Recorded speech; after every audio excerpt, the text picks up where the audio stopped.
কাঁচা লঙ্কার official YouTube চ্যানেলে সবাইকে জানাচ্ছি একটা ওয়ার্ম ওয়েলকাম। আশা করি আপনার প্রত্যেকে খুব ভালো আছেন। ঠাকুরবাড়ির রান্নার বই থেকে আজকে একটা ভারী চমৎকার রেসিপি আপনাদের সাথে শেয়ার করব। হাতে গোনা মাত্র 2 থেকে 3টে উপকরণ দিয়ে চিংড়ি মাছ বানাবো। ভাবতে পারছেন? ভীষণ সহজ, খেতে হয় অসাধারণ। আজকে বানাবো চিংড়ি মাছ টক দই দিয়ে। বেশি কথা বাড়াবো না, চলুন আমার সাথে কাঁচা লঙ্কা রান্না করে প্রথমে আগে আপনাদের উপকরণগুলো একবার দেখিয়ে নিই। চিংড়ি মাছ টক দই দিয়ে বানানোর জন্য আমি বেশ মাঝারি মাপের চিংড়ি মাছ নিয়েছি। আমার কাছে প্রায় 12 থেকে 15 পিস চিংড়ি মাছ আছে। 12 থেকে 15 পিস চিংড়ি মাছের জন্য আমি 1 কাপ পরিমাণ টক দই নিয়েছি। 8 থেকে 10টা চেরা কাঁচা পাকা লঙ্কা নিয়েছি। গোটা গরম মশলা নিয়েছি, যেমন দারচিনি, লবঙ্গ আর ছোট এলাচ। স্বাদ মতন চিনি আর স্বাদ মতন নুন নিয়েছি। আর সত্যি কোনো উপকরণ কিন্তু আমাদের লাগবে না। চলুন এবার রান্নাটা শুরু করে ফেলি। প্রথমেই একটা বড় মিক্সিং বাউলে চিংড়ি মাছগুলো ঢেলে নিলাম। সাথে সব কটা কাঁচা পাকা লঙ্কাও দিয়ে দিলাম। তারপর টক দইটা দিয়ে দিলাম।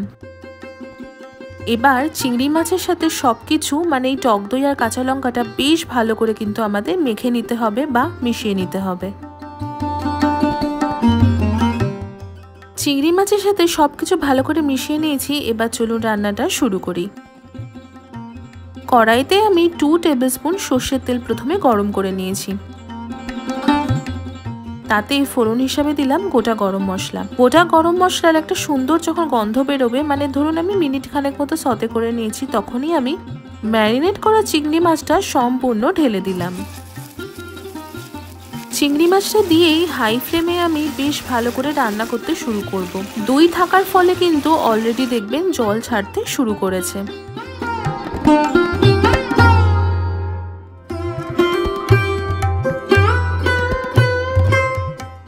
এই সময় আমি স্বাদ মতন নুন আর স্বাদ মতন চিনিও দিয়ে দিলাম।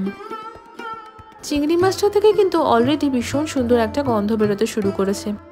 যখন প্রথমে রান্নাটা শুরু করেছিলাম আমি কিন্তু একটু ভেবেছিলাম যে এই কটা উপকরণে চিংড়ি মাছ কেমন হবে খেতে, তবে সত্যি বলছি খেতে কিন্তু ভীষণ সুন্দর হয়েছিল।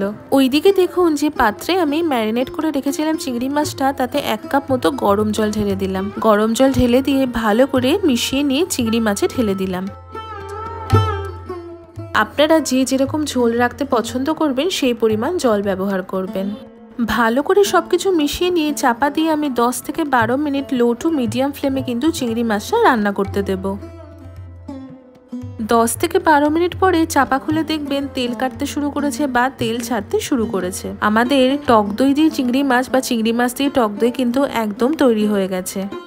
চিংড়ি মাছটা দেখতে যতটা সুন্দর হয়েছে খেতে কিন্তু আরো সুন্দর, সাথে দারুণ সুন্দর একটা গন্ধ বেরিয়েছে। গ্যাসের ফ্লেমটা আমি অফ করে দিলাম। ঠাকুরবাড়ির দই চিংড়ি বা চিংড়ি মাছ টক দই দিয়ে একদম তৈরি হয়ে গেল। আমি সার্ভ করছি গরম গরম ঠাকুরবাড়ির চিংড়ি মাছ টক দই দিয়ে। গরম ভাতের সাথে এই টক দই দিয়ে চিংড়ি মাছের প্রিপারেশনটা কিন্তু অসাধারণ লাগে খেতে। ঠাকুরবাড়ির রান্নার বই থেকে চিংড়ি মাছ টক দই দিয়ে একদম তৈরি হয়ে গেল। কেমন লাগলো আজকের এই রেসিপিটা কমেন্ট সেকশনে জানাতে কিন্তু একদম ভুলবেন না। আপনাদের কমেন্ট পেতে এবং পড়তে আমাদের ভীষণ ভালো লাগে। আশা করি আপনাদের আজকের এই রেসিপিটা খুব ভালো লেগেছে।